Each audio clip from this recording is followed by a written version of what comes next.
Sometimes the part resisting your new decision is not your enemy.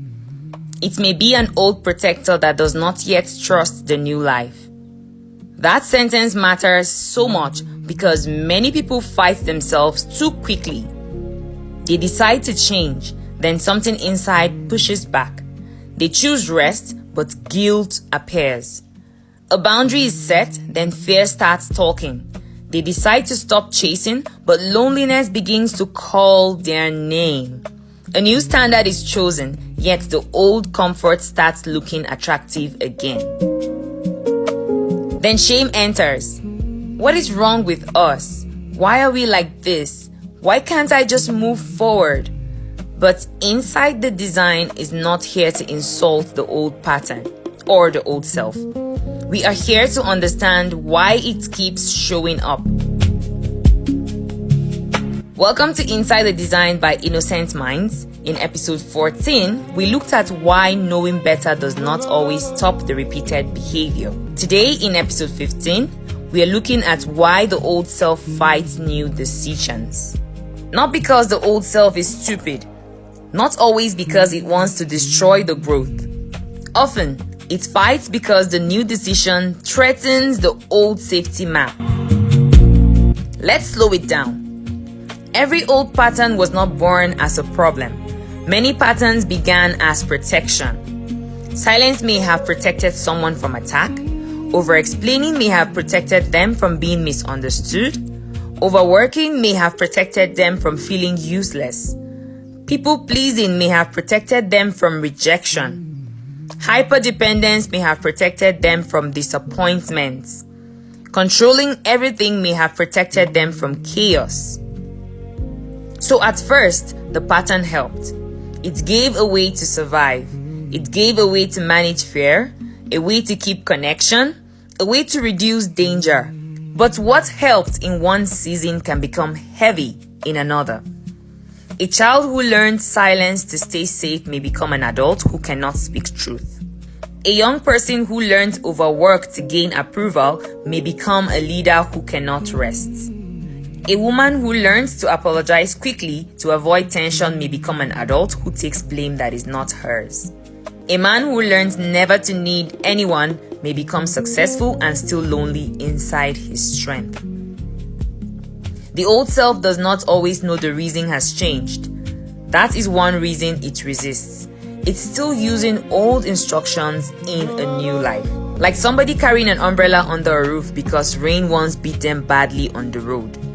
The umbrella made sense then, but inside the room, it becomes an obstruction. This is why new decisions can feel uncomfortable. A new decision does not only change behavior, it disturbs an old agreement. Maybe the old agreement was, do not disappoint people, or never need anybody, or stay useful so they can keep you. Do not speak too much. Do not rest until everything is done. Keep control or things will fall apart. Then the new decision arrives and says, I will say no. I will ask for help. I will rest before collapse. I will stop explaining myself to people who are not listening. I will not return to what drains me. I will let peace remain. That new decision sounds healthy, but the old self hears danger. It says, if we say no, they may leave.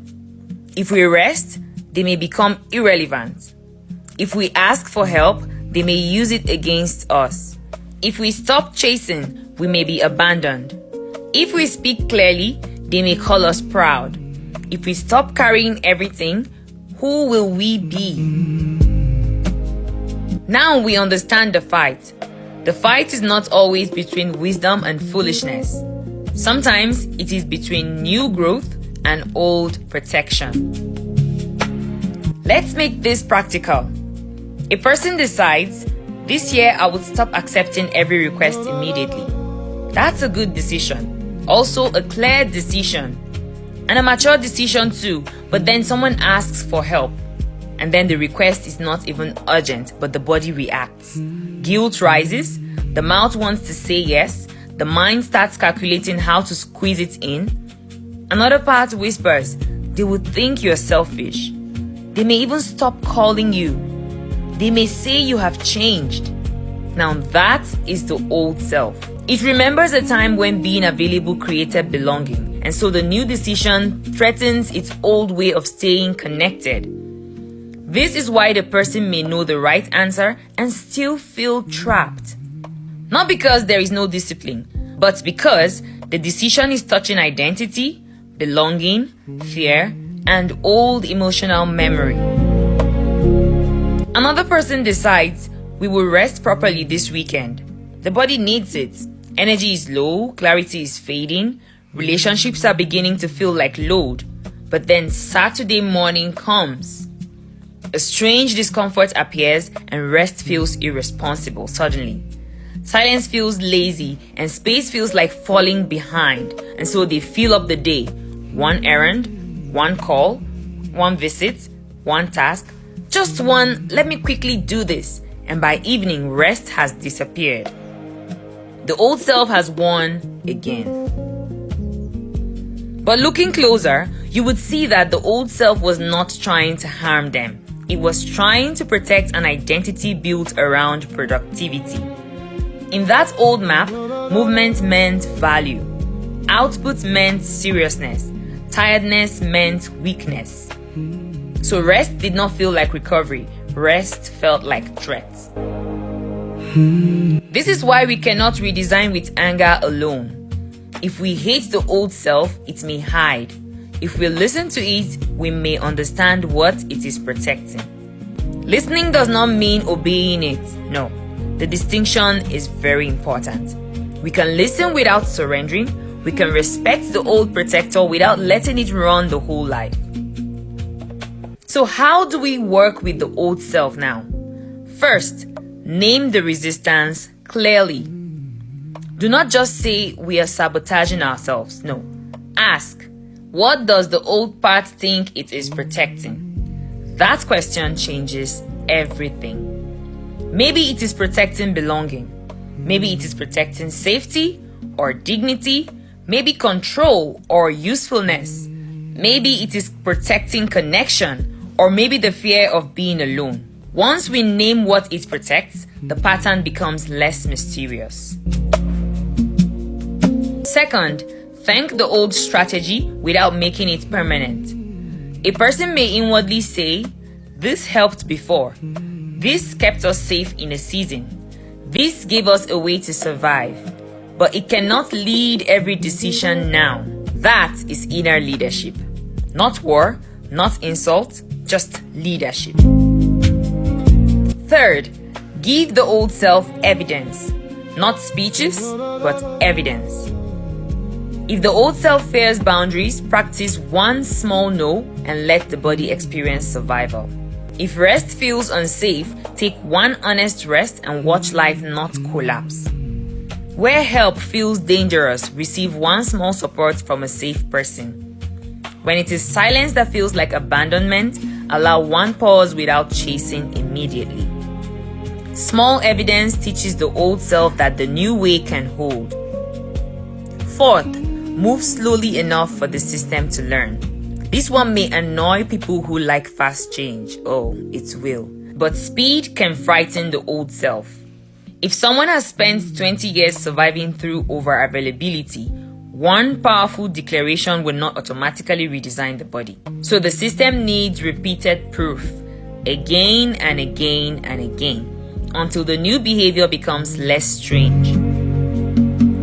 A new decision becomes stable when the old self stops experiencing it as danger. That is why redesign is not only action, it is orientation. We are orienting the whole system to a new way of being. Now here's the danger. Some people let the old self explain every excuse forever. They say, this is just my protection. Then they remain there. No. Understanding the old self is not permission to stay stuck. Compassion without structure becomes indulgence, and structure without compassion becomes punishment. Inside the design holds both. We understand the old protector, and then we redesign the pattern. That is the work. It's not shame, Not excuses, but redesign. Before we close, think of one new decision you have been trying to make. Not 10, just one. Maybe rest, a boundary, a financial decision, a relationship exit, a communication change, a new visibility step, a reduced commitment, anything. Just think of one. Now ask, which old part fights this decision? What does that part fear will happen? What did that strategy protect before? What small evidence can we create this week to show that the new way is safe enough? Do not rush. The old self may need proof, so give it proof. Not drama, not long speeches. Evidence. If this episode helped you see your resistance differently, send it to someone who keeps calling themselves stubborn when an old protector may actually be afraid. Follow Inside the Design on Spotify, subscribe on YouTube, and in the comments leave one word, protector. That word may help someone else pause and look at their own pattern with more wisdom. If this opened something deeper, send a message to the Innocent Minds team with the word protector. We may ask a few questions to know whether a personal chat or conversation that will help us get to the core of your issue will be a good fit. No pressure, no public exposure, just a proper way to see whether the pattern needs deeper support. This has been Inside the Design by Innocent Minds, episode 15. Why your old self fights your new decisions. Next, we will look at the part of you that still does not feel safe. Because sometimes change does not fail because the person is unwilling. No, it fails because one part of the system is still asking, are we safe if we do this differently?